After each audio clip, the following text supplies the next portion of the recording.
नमः शिवाय। श्री शिवाय नमस्तुभ्यम। जय गणपति देव, जय भोलेनाथ शंकर, जय छठी मैया। छठी मैया की जय, सूर्यनारायण भगवान की जय। आज हम सब मिलकर सुनेंगे छठी मैया की वह पावन और प्राचीन पौराणिक कथा जिसे सुनना हर भक्त के लिए अत्यंत फलदायी माना गया है। छठ पूजा सूर्यदेव को समर्पित एक अत्यंत प्राचीन हिंदू पर्व है। इस दिन श्रद्धालु न केवल सूर्य नारायण भगवान की उपासना करते हैं बल्कि छठी मैया का पूजन कर उन्हें धन्यवाद भी देते हैं कि उन्होंने जीवन में सुख, समृद्धि और संतान सुख का आशीर्वाद दिया। छठ पर्व की शुरुआत कार्तिक शुक्ल पक्ष की चतुर्थी तिथि से होती है जिसे नहाय खाए कहा जाता है। इस दिन से ही व्रत का शुभारंभ माना जाता है, लेकिन असली महत्व आता है षष्ठी और सप्तमी तिथि का, जब श्रद्धालु छठी मैया और सूर्य देव की विशेष उपासना करते हैं। शास्त्रों में वर्णित है कि जो व्यक्ति छठ व्रत रखता है और कथा का श्रवण करता है उसे संतान सुख, दीर्घायु और जीवन में स्थिरता प्राप्त होती है। मान्यता तो यह भी है कि छठी मैया हर उस भक्त की झोली खुशियों से भर देती है जो सच्चे मन से उनकी आराधना करता है। इसलिए हे भक्तगण, पूरे मन, श्रद्धा और भक्ति भाव से इस पावन कथा को ध्यान से सुने। शास्त्रों और पुराणों में वर्णन मिलता है कि छठी मैया ब्रह्मा जी की मानस पुत्री हैं और स्वयं सूर्यदेव की बहन के रूप में पूजित होती है। इसी कारण छठ व्रत में षष्ठी मैया की आराधना की जाती है और इस व्रत का नाम भी छठ पड़ा। कहते हैं जब ब्रह्मा जी ने सृष्टि रचने का संकल्प लिया तो उन्होंने अपने स्वरूप को दो भागों में विभाजित किया। दाएं भाग से पुरुष तत्व और बाएं से प्रकृति का रूप प्रकट हुआ।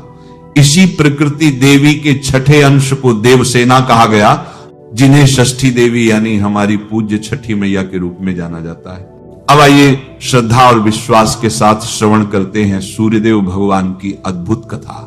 एक समय की बात है, एक ब्राह्मण था जो सूर्य भगवान का अत्यंत भक्त माना जाता था।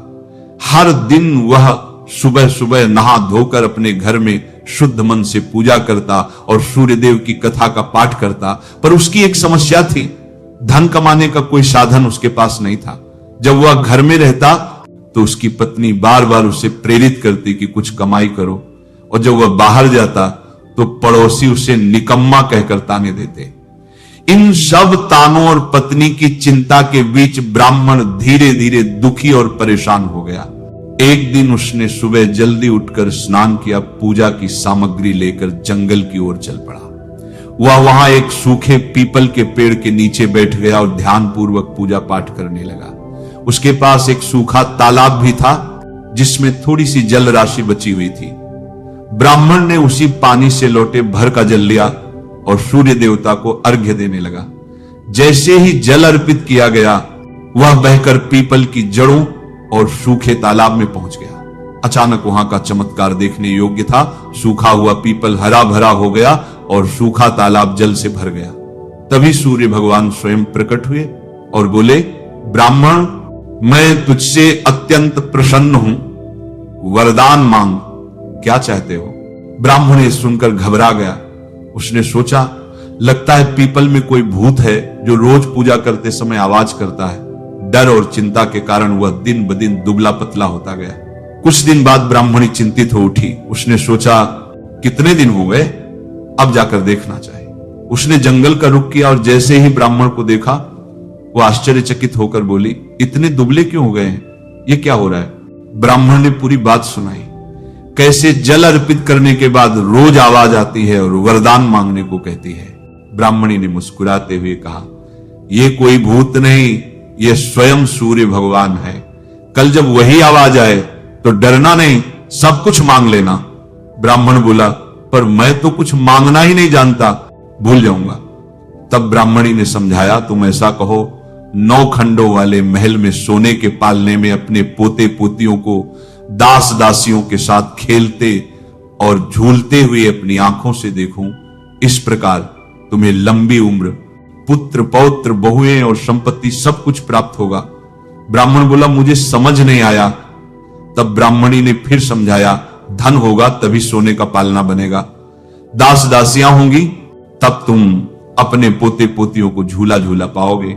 बेटे और बहुएं होंगी, तभी परिवार में वंश बढ़ेगा। ब्राह्मण ने कहा, ठीक है, अब मुझे सब कुछ समझ में आ गया। अगले दिन ब्राह्मण ने स्नान किया, पूजा की और सूर्यदेव को अर्घ्य दिया।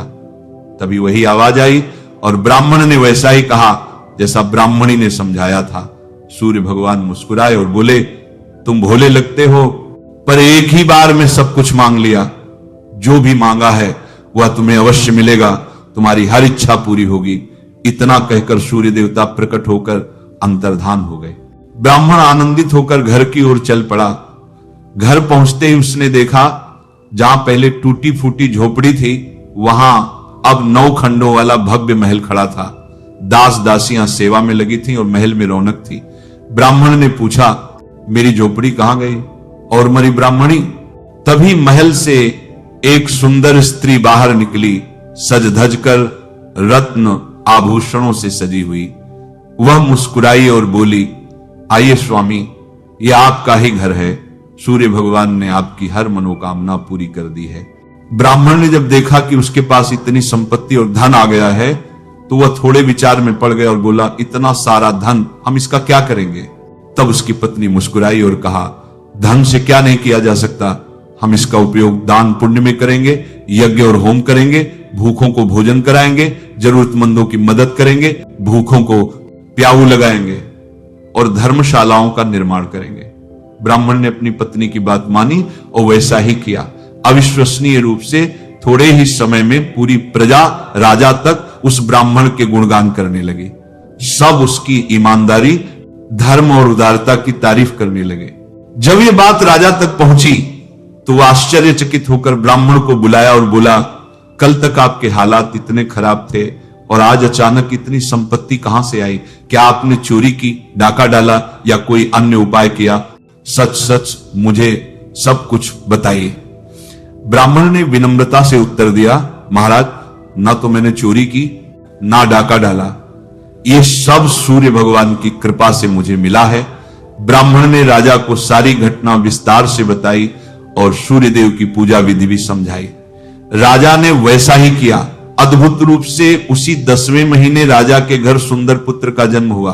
अब तो पूरे राज्य में लोग सूर्य भगवान की जय जयकार करने लगे।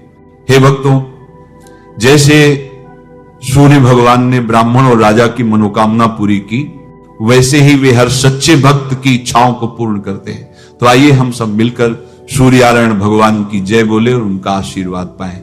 सूर्यदेव भगवान की जय, छठी मैया की जय। बहुत समय पहले की बात है, एक विधवा महिला रहती थी जिसके एक पुत्र था। ये महिला छठी मैया की परम भक्त मानी जाती थी और हर साल श्रद्धा भाव से छठी माता का व्रत किया करती थी। धीरे धीरे उसका पुत्र बड़ा हो गया और वृद्धा ने अपने